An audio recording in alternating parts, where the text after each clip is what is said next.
Quando olhamos a história, por que é tão raro encontrar políticos e governantes que não se aproveitaram de seu cargo para benefício pessoal, que fizeram o bem para todos em geral e que ao menos não foram corruptos?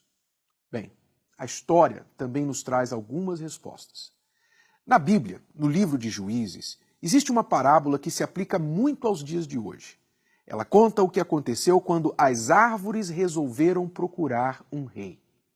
Parábola é uma forma de explicar algo difícil de forma muito simples, através de um conto.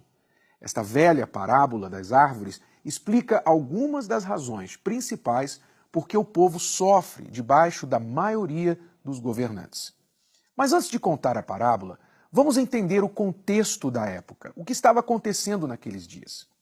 Gideão havia acabado de morrer. Ele foi um grande líder que libertou a nação de Israel das mãos de vários inimigos. Enquanto ele viveu, houve paz em toda a nação. Este fato sempre se repete: tal o líder, tal a nação. Aconteceu que, depois que Gideão morreu, um de seus filhos, Abimeleque, quis reinar no seu lugar. Quando ainda estava vivo, Gideão afirmou que nenhum de seus filhos reinaria sobre Israel. Ele queria que o povo seguisse a Deus como líder. Mas Abimeleque entendeu que o povo queria um líder que pudessem ver. Tomado de ambição pelo poder, este filho de Gideão, Abimeleque, queria o trono da nação só para ele. Só havia um problema: Gideão tinha muitos outros filhos. Então, vendo em seus irmãos potenciais concorrentes, Abimeleque armou uma cilada para eles e os matou a todos de uma só vez. Só um conseguiu escapar: Jotão, o filho caçula de Gideão. E foi ele, Jotão, que fez um alerta severo ao povo de Israel sobre o que estava prestes a acontecer se eles permitissem que Abimeleque reinasse. Foi aí que Jotão contou para o povo esta parábola. Uma vez, as árvores resolveram procurar um rei para elas. Então disseram à oliveira: seja o nosso rei. E a oliveira respondeu: para governar vocês, eu teria de parar de dar o meu azeite, usado para honrar a Deus e aos homens. Aí as árvores pediram à figueira: venha ser o nosso rei.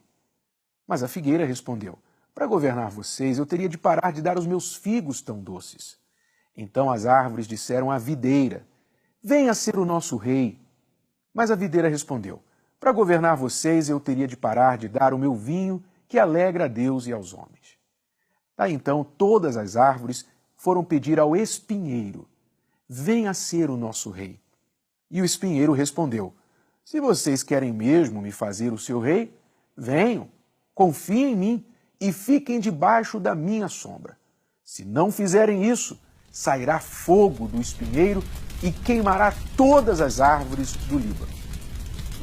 Algumas lições desta parábola para os nossos dias e as respostas às nossas perguntas são bem claras. Primeiro, a omissão dos bons permite que os maus subam ao poder.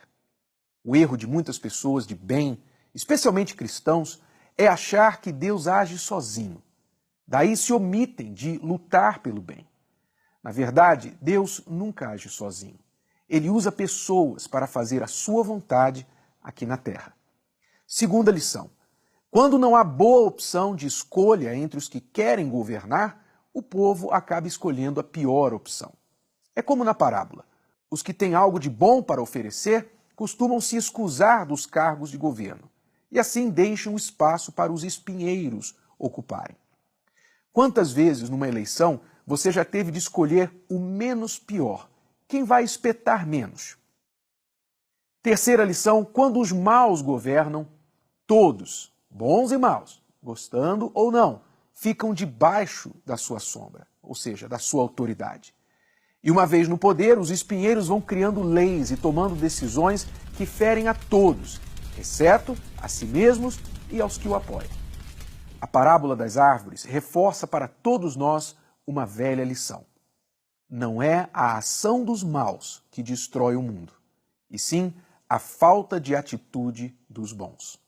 Como cristão, nunca se omita do processo de eleger os seus governantes.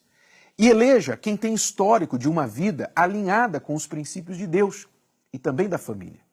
Senão, todos nós, especialmente os nossos filhos, irão sofrer amargamente.